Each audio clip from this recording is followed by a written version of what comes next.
네, 선적 서류 중 운송 서류 관련한 부분입니다. 네, 판례를 보도록 하겠습니다. 아마 이 부분 강의는 12주차, 12주차 2차 시분이 되겠습니다. 네, 2003년도 판례인데요. 국제상업회의소 어, 인터내셔널 체인버 오브 컴머스, 우리가 ICC라고 한다고 그랬죠. 예, 그 산하 은행위원회 승인하에 결정한 국제표준은행 관습, International Standard Banking Practice, ISBP 라는 국제표준은행 관행이 있습니다. 그러니까 은행들은 이제 이 국제표준은행 관행에 따라 행위해야죠. 선량한 관리자의 주임을 다해서 신용장 사무를 처리해야 됩니다. 예, 이것은 신용장 선적서류 심사와 관련하여 선적서류상의 철자 오류 또는 타자 실수 등에 대한 국제표준은행 관행으로서 선적서류의 단어나 문장에 있어서의 철자 오류 그리고 또는 타자 실수에 의하여 그 의미에 영향을 주지 않는 기재의 차이가 있는 경우 그러한 오류는 해당 문서를 하자 서류로 만들지 않지만 상품 명세에 대한 기재의 오류 아까도 뭐 나온 판례 문구들입니다. 그대로인 것 같습니다. 기재의 오류는 타자상 오류로 간주되지 않을 것이고 동문서는 하자 서류로 인정될 것이다. 이렇게 규정하고 있는 바 국제표준은행 관행에 따라서 은행이 서류조사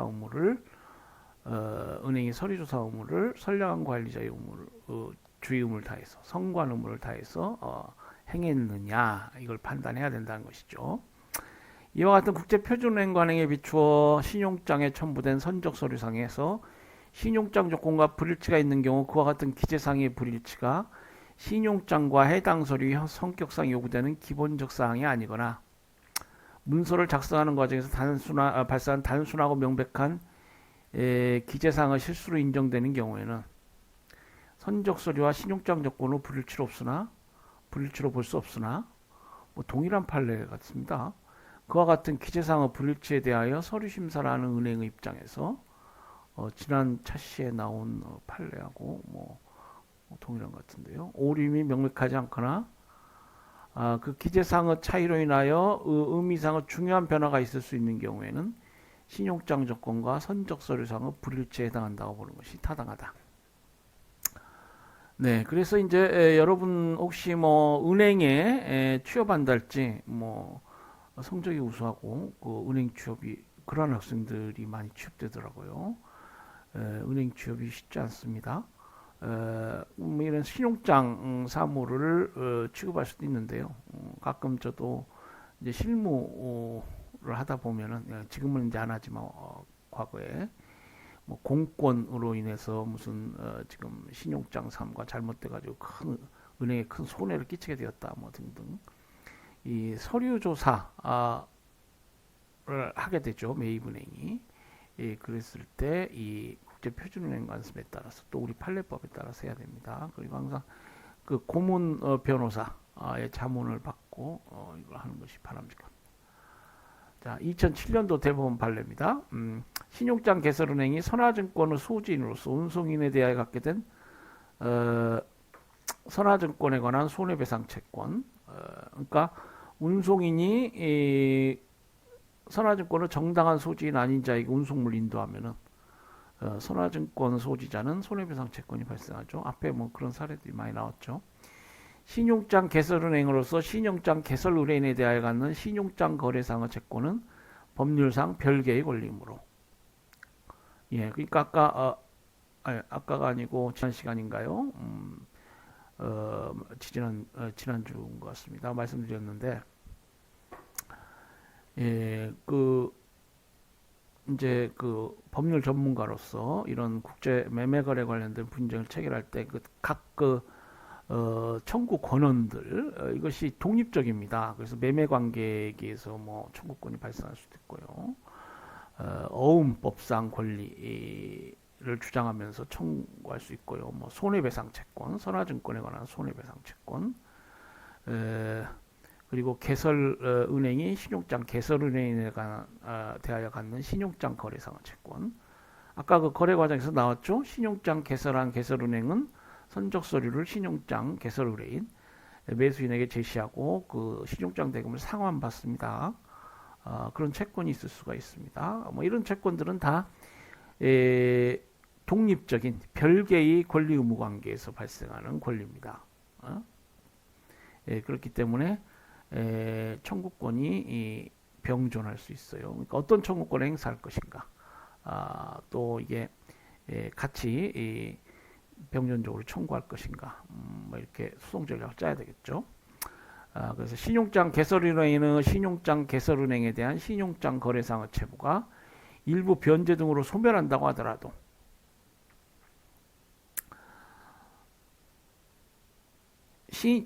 운송인 상대로 한 선화증권에 기한 손해배상 청구에서 이를 공제해야 할 것은 아니며, 그래서 이제 그 신용장 개설 의뢰인이 일부 채무를 변제한다.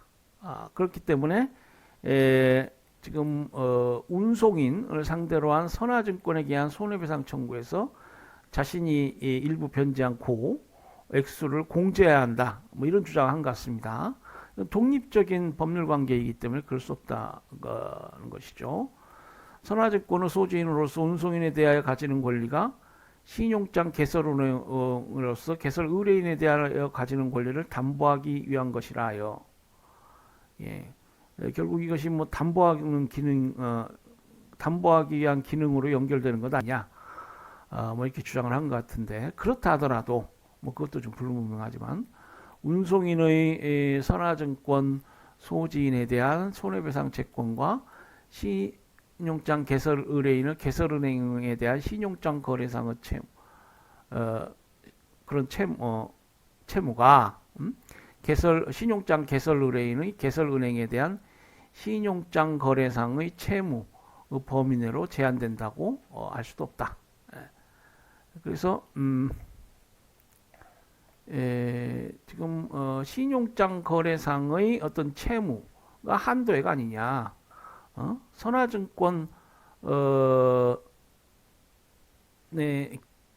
기한, 그러니까 선화증권의 정당한 소지인의 권리를 침해한 손해배상, 그래서 발생하는 손해배상 채권, 이것은 결국 그 신용장 거래 관계에서 신용장 개설은행, 개설은행의 개설 의뢰인에 대한 채권 액 범위 내로 봐야 된다. 뭐 이런 주장, 이게 받아들여지지 않죠. 이건 독립된 법률 관계이기 때문에 독자적으로 판정돼야 될 그런 문제들입니다. 2007년도 대법원판을 보겠습니다. 제5차 개정 신용장 통일규칙 제27조 A항 1호에 의하면 신용장에서 항공운송 서류를 요구한 경우에는 신용장 조건으로 항공운송 서류가 요구되었어요. 은행은 신용장에 별도로 명시되고 있지 않는 한 그 명칭에 관계없이 문면상 운송인의 이름이 표시되고 운송인 또는 대리인이 서명하거나 기타 다른 방식으로 인증한 서면을 수리하여야 하며, 그래서 신용장 통일규칙상 항공운송 서류 적격 요건이 있습니다. 이런 요건을 갖추면 수리해야 합니다.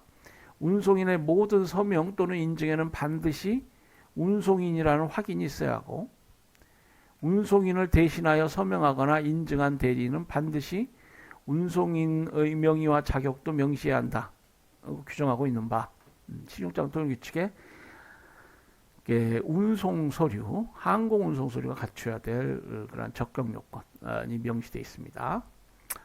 신용장에서 항공화물 운송장의 제시를 요구하고 있는 경우 신용장 개설인은 위 규정에서 정한 요건을 충족하는 서류만을 신용장 조건에 합치하는 서류로서 수리하여야 하고, 그렇죠? 그 서류 매입은행은 그 서류 조사 의무가 있고요. 이 신용장 통일규칙의 적격 요건에 부합하는 그런 항공운송 서류만을 수리할 수 있습니다. 항공화물 운송장이 이와 같은 요건을 충족하고 있는지 여부는 신용장 관련 다른 서류의 기재를 참고하지 아니하고 해당 항공화물 운송장의 문헌만을 기준으로 하여 형식적으로 엄격하게 판단해야 한다. 자, 여기 그 우리 신용장 통일규칙 법이 그대로 여기 문구에 나와 있어요. 형식적으로 심의해야 됩니다. 은행원이 너무 많이 알면 안 돼. 예? 쉽게 얘기해서 그 제시된 서류만을 기초로 문면 상에 기재된 사항을 기초로 형식적 심사를 해야 됩니다. 그리고 엄격 일치 원칙에 따라서 스트릭트 컴플라이언스 룰이라고 하죠. 엄격 일치 원칙에 따라서 판단해야 되고요. 문헌만을 해당 항공화 운송장의 문헌만을 기준으로 해서 판단해야 됩니다. 그것은 신용장의 독립 추상성의 원칙, 서류거래의 원칙에서 도출되는 것이죠. 신용장에 따라 제시된 항공화 운송장의 발행인란에 운송인으로 기재된 자가 운송인의 대리인으로서 서명함으로써 항공화물 운송장의 문헌만으로는 그 항공화물 운송장이 운송인에 의하여 서명 발행되었는지 운송인의 대리인에 의하여 서명 발행되었는지 신용장 개설은행의 입장에서 판단하기 어려운 경우 항공운송서류에 관한 제5차 개정 신용장 통일칙 제27조 A항 1호의 요건을 충족하는 항공화물 운송장이 신용장 개설은행에 적법하게 제시되었다고 볼 수 없다. 그래서 이 사건 항공화물 운송장은 적격 요건, 신용장 통일칙상 적격 요건을 갖추지 못한 그런 항공화물 운송장이다. 뭐 이런 취지 판례입니다. 자, 상업송장 환어업 나왔죠. 그리고 이제 상업송장 운송서류, 이제 세 번째 보험서류. 그래서 이 상업송장 운송서류, 보험서류 이것을 기본 3서류, 필수 3서류라고 부릅니다. 자, 보험서류를 보겠습니다. 신용장 거래에서 보험서류를 요구하는 것은 매도인이 물품을 보험에 부부했다는 것을 증명하는 한편 물품이 훼손 또는 멸실된 경우에 매수인 또는 보험서류의 소지인으로 하여금 그 서류를 제시하여 보험금을 지급받도록 하기 위한 것이다. 그렇죠? 신용장 통일규칙은 보험서류가 보험자 또는 그 대리인에 의해서 발행 및 서명되고 부보개시일 또는 책임개시일이 운송서류에 표시된 선적일자, 발송일자, 인수일자보다 늦지 않을 것을 요구한다. 또한 부보금액 또는 보험금액은 신용장에 의해 요구되는 부보금액 이상이어야 하고 부보금액에 관해서 신용장에 아무런 언급이 없는 때에는 부보금액은 물품의 CIF 또는 CIP 가격의 110% 이상이어야 하며 물품 가격 110% 이상이어야 됩니다. 그래야 충분히 보상받을 수 있겠죠. 지금 100만 달러 물품 가격이 그렇다면 110만 달러 그 보험 부보 금액은 110만 달러 이상이어야 됩니다. 그 물품 가격의 기준은 CIF 조건에 따라서 또는 CIP 조건에 따라서 가격을 산정해야 돼요. 어느 단계 어떤 정형거래 조건이냐에 따라서 그 물품 가격이 달라질 수 있습니다. 국제거래이기 때문에 그렇습니다. 자, 서류로부터 CIF 또는 CIP가 P 가격을 확정할 수 없는 때에는 부보 금액은 지급이행 또는 매입이 요구되는 금액 또는 상업 송장 상 물품의 총 가액 중 높은 금액을 기초로 산정한다. 그래서 CIF 또는 CIF 가격을 확정할 수 없는 경우도 있어요. 그럴 때는 결국 그 매수인 에게 유리하게 그 부보 금액을 높은 가격을 기준으로 이렇게 하도록 하고 있습니다. 자, 보험 서류는 반드시 보험 증권이어야 하는 것은 아니고 예정 보험 하에서 보험자가 발행하는 보험 증명서, 인슈런스 서티피킷 또는 데클레이션, 보험 선언서도 인정이 된다. 뭐 이렇게 돼 있어요. 보험 서류 관련한 판례인가요? 2003년도 판례인데요. 자, 국제상업회의소가 그 산하은행위원회 여기 승인하에 결정한 국제표준은행 관행 아까 나왔습니다.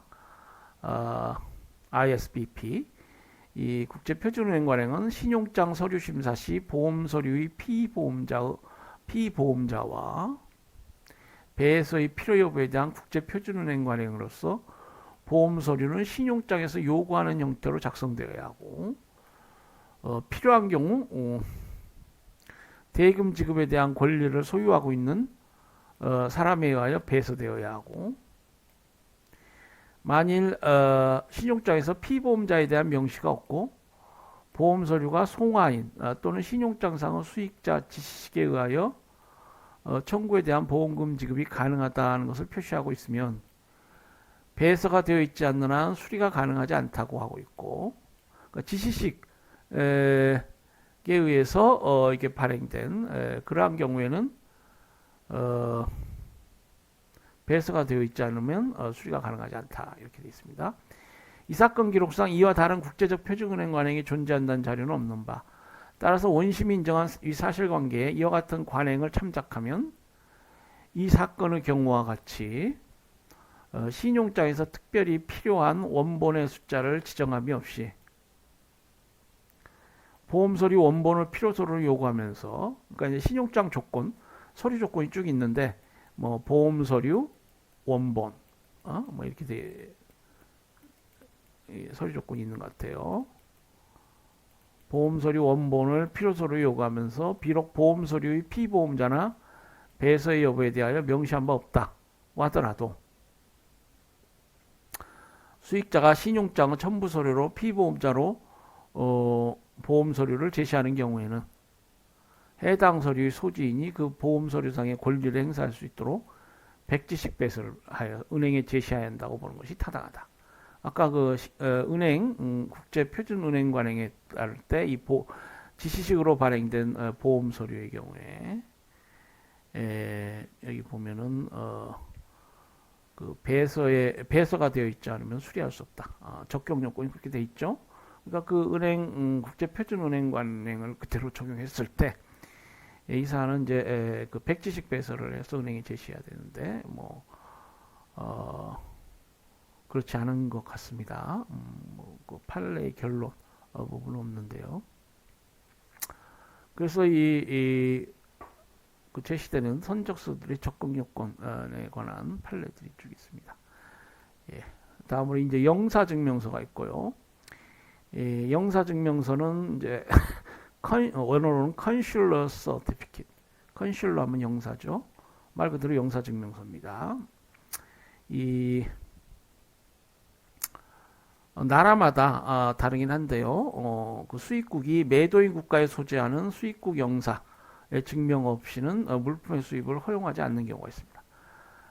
예컨대 우리 한국 기업이 미국에 물품을 수출한다, 또 일본에 수출한다, 뭐 영국에 수출한다, 또 저 뭐 독일에 그 뭐 저기 뭡니까 중동 뭐 유고슬라비아랄지 뭐 동국공사에 수입한다라고 했을 때 수출한다라고 했을 때 나라마다 다르지만은 우리 수출국 그 매도인이죠. 수출국 국가에 소재하는 수입국 영사의 증명이 없으면 통관이 안 된다할지 뭐 이런 경우가 있습니다. 이러한 경우에 이제 당사자는 당연히 매매 계약을 체결함에 있어서 영사증명서를 신용장 조건으로 하겠죠. 이러한 경우에 신용장은 제시할 서류로서 수입국 영사의 증명서를 요구하게 되는데 이러한 증명을 위해 수입국 영사는 상업송장의 복본에 직인을 날인하거나 서명을 하기도 하고 또는 직접 송장을 발행하기도 한다. 직접 송장을 발행하면 그때 발행되는 송장을 우리가 영사송장이라고 합니다. 이처럼 발행된 영사증명서는 물품의 선적이 수입국 법이나 기타 규정을 충족한다는 것을 확인하는 기능을 한다. 그래서 신용장 조건 서류가 될 수가 있어요. 또 원산지 증명서나 검사 증명서가 신용장 서류로 신용장의 조건으로 기재될 수가 있습니다. 자, 신용장은 원산지 증명서나 품질 증명서 또는 검사 증명서를 요구하기도 한다. 원산지 증명서는 매수인 국가의 관세별 또는 수입 규제와 관련하여 문제의 물품이 특정 국가 또는 지역의 산물임을 증명하는 서류로서 열등한 품질의 물품으로 대체되는 것을 방지하거나 수입 물품이 수입국의 법규를 위반하지 않는다는 것을 증명하는 데 사용된다. 이 물품의 산품 어느 나라 국가산이다. 이 원산지 판정은 이 무역 행정에서 매우 기초가 되는 그러한 것입니다. 이 물품의 원산지가 어디냐를 판정을 해야 뭐 덤핑 관련해서 반덤핑 조사를 한달지 또 관세 부과에 있어서. 근데 미국 물품이면 우리 지금 자유무역 협정이 체결돼 있으니까 무관세로 수출 거래가 이루어지겠죠. 그 외의 국가들은 이제 WTO에 약정한 그러니까 FTA가 체결되지 않은 국가들은 WTA에 죄송합니다. WTO에 약정한 관세율에 따라 관세를 부과합니다. 그러니까 원산지가 어디냐는 매우 중요해요. FTA가 체결된 국가냐 아니냐 판정하는데. 그래서 이제 원산지 판정에 관한 협정이 있습니다. Rule of Origin, Agreement on Rule of Origin, 뭐 이런 협정이 있고요. 어느 나라든지 원산지 판정에 관한 국내법을 가지고 있어요. 그 수출입 통관 시에 특히 이제 수입 통관 시에 이 원산지 증명 이 요구될 수가 있습니다. 그런 경우에는 이제 매매계약 당사자, 수출자, 수입자가 그 협상을 할 당시에 매매계약을 체결하기 위해서 협상할 당시에 원산지 증명서를 신용장 조건으로 하자 뭐 이렇게 합의를 하겠죠. 품질 증명서나 검사 증명서 이것도 마찬가지입니다. 이런 서류들은 일반적으로 계약에서 지정된 개인이나 기관이 물품이 계약에서 정한 품질을 갖추고 있음을 인증하는 서명된 서류가 되겠습니다. 흔히 계약상 합의에 따라 독립적인 제3자가 발행한 품질 증명서는 물품의 품질에 관해서 반증이 허용되지 않는 확정적 증거로 된다 이렇게 봅니다. 그래서 이러한 서류들은 이제 임의 서류, 당사자가 필요에 따라 합의해서 신용장 조건이 될 수 있는 서류인데요. 임의 서류라 하더라도 신용장 대금을 지급받기 위해서는 필수 서류하고 똑같이 그 신용장 조건의 원가가 일치해야 됩니다. 차이가 없어요. 그 은행의 조사 의무 관련해서는 차이가 없습니다. 대법원 2004년도 판례입니다.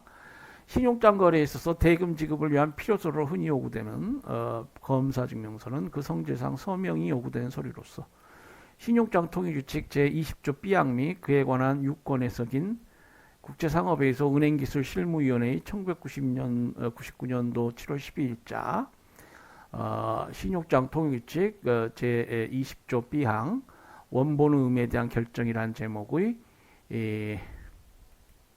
Polish Statement에 따르는 한 그러니까 역시 마찬가지로 신용장 통일규칙 관련한 은행기술 실무위원회의 판정 이런 것들이 이제 기준이 됩니다. 이제 재판관들은 이런 국제 기준들을 잘 살펴볼 필요가 있죠. 발행인의 서명을 포함한 검사증명서 내용 일체를 복사기를 이용해서 일반 백제 복사한 다음 그 복사본 위에 스탬프를 이용하여 원본 이라는 단어만을 잉크로 찍는 방법으로 작성된 경우 신용장 통일규칙 제20조 B항에서 인정하는 방식의 추가적인 서명이 없는 이상 그 복사본을 원본으로 볼 수는 없다 할 것이다. 그래서 지금 신용장 서류 조건이죠. 신용장 조건으로 요구되는 서류는 원본입니다. 검사증명서 원본인데요. 지금 제공된 서류, 그러니까 신용장 대금을 받기 위해서 제공된 서류를 보면은 발행인 서명을 포함한 검사증명서 내용 일체를 복사기를 이용해서 용지에 일반 백지에 복사한 다음 그 복사본 위에 스탬프를 이용해서 원본이라는 단어만을 잉크로 찍는 방법으로 작성되었다. 이런 경우에는 원본이 되려면 제20조 B항 신용장 통일규칙에는 뭐 원본에 관한 조항이 있습니다. 이 원본이 되려면 20조 B항에 따라서 추가적인 서명이 있어야 됩니다. 복사본 위에 추가적인 서명이 있어야 돼요. 그래야 원본이 되죠. 그래서 이게 적격 요건을 그러니까 당사자 신용장 조건에 일치하는 그런 서류가 제시되지 않았고 은행은 지급을 거절해야 된다는 것입니다. 자, 다음으로 이제 그 신용장 거래 과정에 있어서 물품 대금의 추심 있겠죠.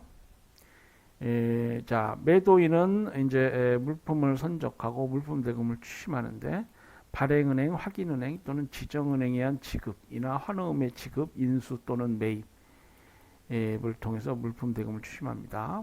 신용장 조건에 따라 수익자는 서류를 제시함으로써 발행은행, 확인은행 또는 지정은행이 지급하거나 또는 환호음을 지급, 인수 또는 매입하도록 함으로써 지급받는다. 이렇게 되어 있고요. 신용장이 환호음이 일람 후 정기 출급식으로 발행될 것을 정하고 있는 경우, 에는 지급은행은 발행된 환호음을 인수하게 된다. 일람 후 정기 출급이라는 것은 이제 그 환호음이 제시되었을 때 일정기 이후니까요. 바로 지급되는 것이 아니고 일단 인수를 하고 그 기한이 도래했을 때 지급하게 되죠. 환호음의 인수가 있으면 지급은행은 환호음의 만기가 도래한 때 환호음의 소지인에게 어음금액을 지급하게 된다.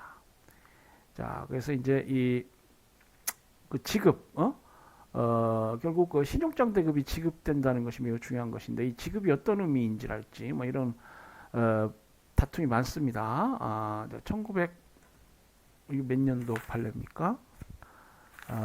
우리 교재에 보면 이제 84년도 판례죠. 자, 수출자가 좀 흐립니다. 제가 캡처한 페이지가 좀 흐리게 나왔는데 수출자가 선화증권을 첨부한 환호음을 발행하여 국내 거래은행으로부터 할인을 받거나 또는 추심 위임을 하고 그 국내 은행이 신용장 개설은행에 추심하는 방법에 의하여 수출대금이 결제되는 방식의 무역거래에 있어서는 보통 이런 식으로 이제 무역거래가 이루어지죠. 환호음을 발행해서 국내 거래은행으로부터 할인을 받습니다. 그래서 이제 은행망을 통해서 추심이 이루어지죠. 다른 특별한 사정이 없는 한 수입자가 그 수출대금을 결제할 때까지는 선화증권에 의하여 보청된 운송 중인 수출품이 이 환호음의 담보가 되는 것이며, 그래서 이름이 환호음이라고 그랬죠. 이 물품이라는 게 매우 중요해요. 완전히 결제가 이루어지기까지는 이 물품의 소유권이 누가 있느냐, 이게 이제 법적 다툼에서 매우 핵심이 됩니다. 지금 환호음은 이 물품에 의해서 담보되는 것입니다. 수출자가 선화증권을 대신하여 신용장 발행은행을 화물수취인으로 한 운송주선업자의 화물수취증을 첨부하여 환호음을 발행하는 경우에는 신용장 발행은행이 선화증권이 아니고 화물수취증이네요. 운송 목적지에서 수출품의 반환 청구권을 가지게 되고, 신용장 발행은행이 그 화물수취증 수취인으로 되어 있죠. 그 반환 청구권을 가지게 됩니다. 수입자가 신용장 발행은행의 수출대금을 결제하고 그로부터 이러한 반환 청구권을 양수하지 않는 한 수출품을 인도받게 되고, 신용장 발행은행이 수출대금의 결제를 거절하는 경우에는 수출대금 추심을 위하여 수출자가 발행한 환호음의 반환과 함께 반환 청구권이 국내 거래은행 또는 수출자에게 이전되는 것이므로, 그러니까 역으로 이렇게 됐죠. 그러니까 그 반환 청구권을 받아서 받아야만 수출품을 인도받고요. 이 환호음도 지금 결국 반환 받아야만이 수출자에게 이전됩니다. 결과적으로 이 반환 청구권이 수출대금을 담보하는 기능을 하게 되는 것이며, 이와 같은 법률은 수출품 운송이 선적자 흔적 운송 또는 운송 주선업자 흔적 운송 또는 수입자 흔적 운송이나 당해 운송 주선인의 의뢰인이 수출자이건 수입자이건 가리지 아니하고 적용된다 할 것이다.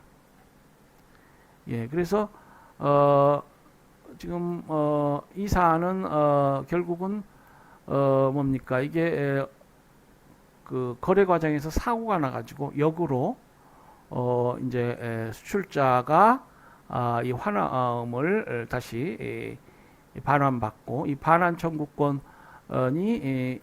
수출자에게 이전돼야만이 결국은 그 수출 대금 관련해서 지금 문제가 발생해서 그걸 담보하는 기능을 하게 됩니다. 그리고 뭐 이 사안에서는 이것이 다른 형태의 운송이다라고 해서 뭐 항변이 제기된 것 같은데 대부분은 그걸 받아들이지 않았습니다. 예. 다음으로 2003년도 1월 24일 판례입니다. 신용장 통일직 제10조 비양 2호를 보면은 매입이라고 하면 매입을 수권받은 은행이 환화음 또는 서류에 대한 대가를 지급하는 것을 의미한다. negotiation 원어로는 이제 그렇게 되어 있습니다. 매입이라는 건 말 그대로 선적 서류를 산다는 거예요. 선적 서류를 산다는 것은 그 서류와 상환으로 그 시종장 대금, 그 서류에 대한 대가를 지급하는 것입니다. 그러니까 이것은 매입이라고 하기 위해서는 신용장 통일규칙상 언제 매입이 있느냐가 법률적으로 중요한 의미를 갖는데요. 그럼 언제 매입이 있었느냐 이것을 법적으로 판단해야 되고 이거는 대가 지급 확실해야 됩니다. 그러니까 이 사항과 같이 대가를 지급하지 않고 단순히 서류만을 점검하는 것은 매입이 아니다. 신용장 통일규칙이 이렇게 규정하고 있습니다. 이 규정의 취지에 비추어 개설은행에 의한 수권이 있는 은행이 서류에 대한 대가를 지급하는 경우에 한하여 매입으로 인정되는 것이고 그런 수권이 없는 경우에는 서류에 대하여 대가를 지급하였더라도 매입으로 인정할 수 없는 것이며 이는 연지급 신용장이라 하여 달리 볼 것이 아니다. 그래서 이제 지금 신용장은 자유매입 신용장, 특별히 그 nominated bank, 매입을 지정하지 않고 발행되는 신용장이 있고요. nominated bank, 그 매입하는 은행을 지정해서 특정 은행을 지정해서 발행될 수가 있습니다.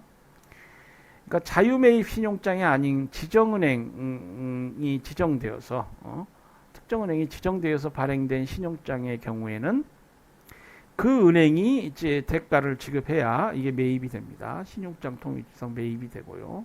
그렇지 않은 은행은 매입이 신용장 통일규칙상 매입으로 인정될 수 없어요.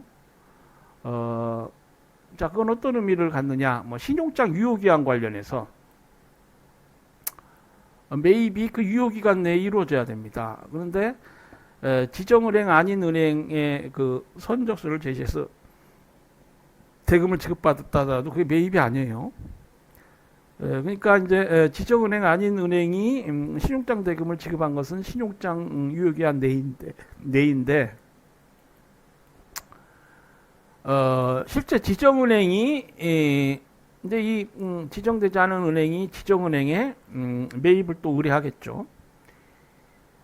지정은행이 매입을 한 것은 신용장 유효기한을 지나버렸다.